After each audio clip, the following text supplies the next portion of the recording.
On the point about leadership, again, I have, this is an area where I agree, but with considerable qualification, because I think leadership cuts in at least two ways, if not a number of different ways. When the word leadership comes up, we think in terms of enhancing the strength of a centralized leader.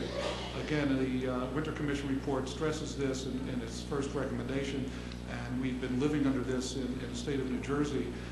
Alan Ehrenholt, in the editorial he wrote for that issue of governing, not the introduction to the Winter Commission report, but in his sort of front column, points out the changes in that direction in the state of South Carolina, which there is revolutionary, where they're actually enhancing the power of the governor, and that all seems to be headed in the right direction. But leadership seems to be coming up more and more as centralized, powerful, I think self-promoting on behalf of the governor or other cabinet officers. I think we have to make a distinction between two types of leadership. The leadership that most of us fall in the trap of liking, Attila the Hun, I'm sorry to say, is a model for a lot of people who want to be better leaders, versus a leadership that's more facilitative. And I think this is an important distinction that has to be made. I think we're looking for a more facilitating leadership.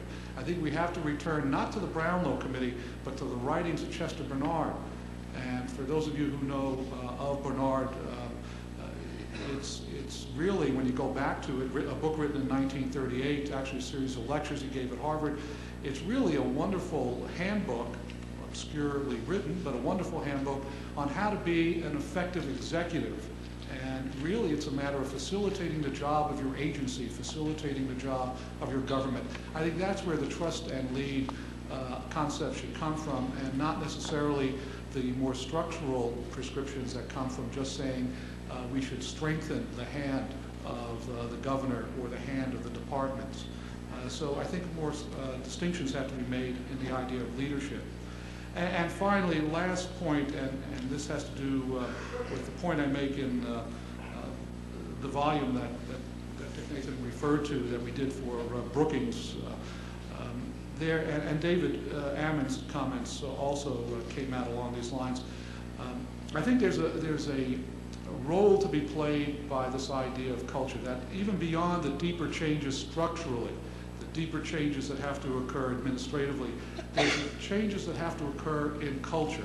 Now, I don't mean the government culture, and I don't mean organizational culture. I'm talking about the culture of the American public, the culture that seems to be shaped on a constant basis by a media that is more in search of horror stories than it is in search of success stories, that will tend to emphasize the negative over the positive.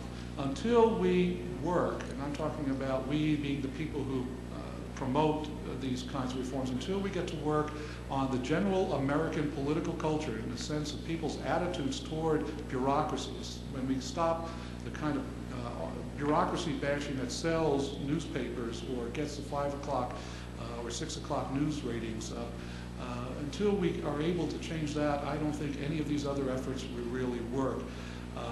So, for instance, the attempt to liberalize the procurement process will work in the short term. We will see a liberalization of the procurement process, federal, state, local.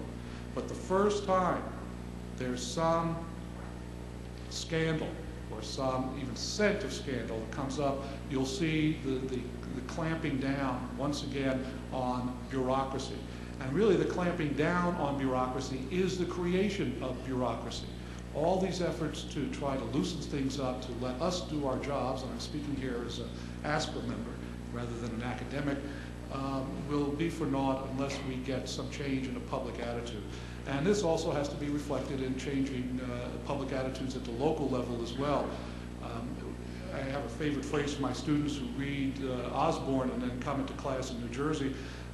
What's innovative in Glendale, California, is fraud and prosecutable in Newark, New Jersey. And we have to somehow work on that, the attitudes that comes out of. Thank you. John Hall, Arizona State University.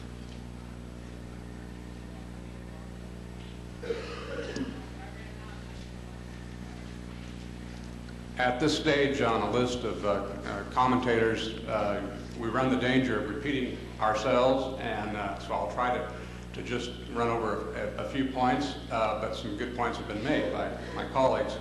To start with, I would like to pick up on what Dick Bauer said about our opportunity at this moment in time. I'm not sure about a harmonic convergence, but I do love Sedona, and so maybe that is what we're faced with. I think, however, that to look at the winter report and to think about Dick's remarks this morning in context is what I'd like to stress for a few minutes, and that does suggest to me that we have a very large opportunity based on these lean, slim, prescriptive volumes, the winter report, the reinventing government,